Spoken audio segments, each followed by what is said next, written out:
ereyga koowaad waxa waaye maadaama aan xal ola noolay azmadii ka dhacday hoteelkaas dhacday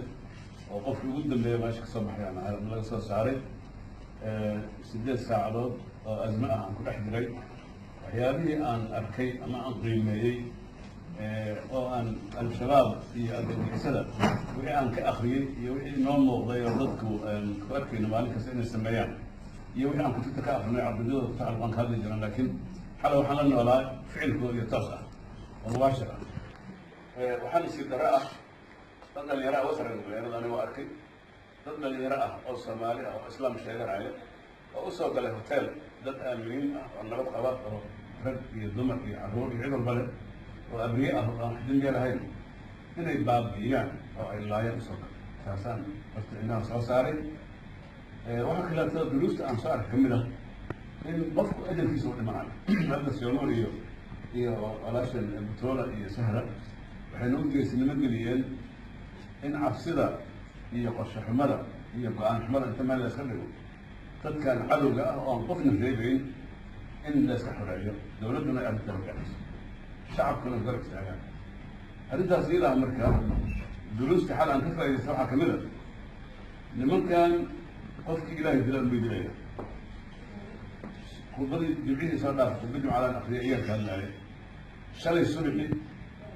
oo maalinta ugu dambaysa ayada hoteelka oo nabad looga soo kacayna salaada subax marka jamacada bishay iyaga ka hadlaaya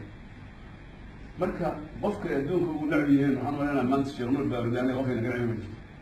labadeena derbigii qolkii aan ku jirno derbigiisa na soo istaagay haddana ma awoodin inayna dilaan laanna dilka xagga ilaah ka yimaadaa marka waxaan leeyahay marka qof kasta oo soomaali ah cabsida al-shabaab meel iska dhigto ha ogaata in ajilka loo dhamaanayso taasna waa dirsi runta aan soo qaatay oo aada u muhiim kan saddexaad haddii dadka qaarkood islahaayeen al-shabaab diin qaloocan xataa allah ka dhigay waa u qaloocantaa diintooda diin saxa ma ahan ayay u dhimanayaan waxaan soo aragnay cunuga yaroo 6 jirka ah ama 5 jirka ah ee ay dileen iyo islaamta aniga qolkii aan deganaa gabadh soomaaliyeed oo nin odaya oo casiiz ah soo ziyaaratay oo ay dileen wasiir madoobe noono ku timid carruur yar siday ayay carruurtiina horteeda ku dileen odaygii ay soo ziyaaratay iyo qiimaha badan horteeda ku dileen gabadhi waa soo carartay qolkiisa qolkii ku deganaa anugu aan deganaa aan ka baxay markaas ka hor daqiiqado ay soo gashay qolkii ku dhex dilay marka yani inaysan marka arxam lahayn oo aysan cidna dhaafayn oo maanta yani nabi maxamed sal slam xataa mujaahidiintii gaalada la jihaadaysa muslimiinta ee wuxuu kula dardaarmay laa taqtuluu nisaa'an wala alatfaal walaa asxaab asawaamic dadka kiniisadaha isaga cibaadaysanayo dagaalka ku jirin iyo haweenka iyo dadka duqayda iyo carruurta farax ka qaad weyne haddaba dadkan dhaafay waa gaal oo weliba wiilashoodii kula dagaalamayaan adiga oo gabdhaha haweenkaas raggooda ay ku dilaayaan ay gaala yihiin haddana la taaban maayo carruurta marka inaysan marka diinta sheeganayn shaqa kulahayn taasaato daliil iyadana darsi weyn oo soomaali ka baran karta waay darsiga afaraad wuxuu yahay in aysan inay fulayaan yihiin maxaa yeele nin markuu dagaalamay ee laga adkaada isagu isdilaaya oo gacantiisa isku dilaaya oo balaayo ku rakiban qabac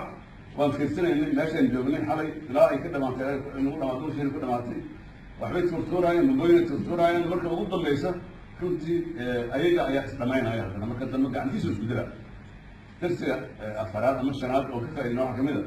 geesinimada dhalinyaradeeda soomaalida ciidan soomaaliyeed waa dad diyaarsan oo aada active u ah xalay anugu waa fiirsanayay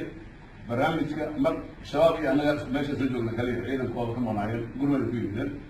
muddaan soo nooleen 2 saacadood ku dhadhow 2 saacadood kabacdi ay 4 geesi uga soo dhaceen uga soo daateen ciidamada markaasay iyagoon unaxayn ayay intay galeen meesha oo weliba qaybtay ugu nuglaayeen oo qaybta dambe anigo aan ku jiray jalgal soo saarteen oo iyagu isku soo dul fuuleen oo si aada u tababaran waa fiirsanayeen gudaha usoo galeen ayay dabxid hoteelka dusha ay hoos uga sameeyeen markaasay dad aada u muhiim ahay oo qiimo badan ay kasoo saaray oo markaa weli noolaayo nafka ay ku jirtay dad badanna waa dileen oo maydkii way arkeen qofkii dhimatay soo noqon mayso laakiin intii ay soo saari kareen ay soo badbaadiyeen marka walaalayaal marka taana waxay tusinaysaa ciidamo inaan haysano laakiin hoggaankii la raba inuu ciidankaas soomaalinimo inta la isu kaashado iyadoo far keliya leeyahay in la dhaqaajiyo iyo shacabkii la raba inay caanaha iyo biyaha iyo timirta iyo ka daba qaadaan raashinka ay niyada u dhisaan haddii lagu xoojiyo dhalinyaradaas waa dhalinyaro geesiyaal ah وهذا قيمة بدن وضلك الحرية أنت شامل كعب أنتاس ودروستي أنت عن حري كفايدي أنا أرمي على الملا وحنوك بدنا وعن الله كهاي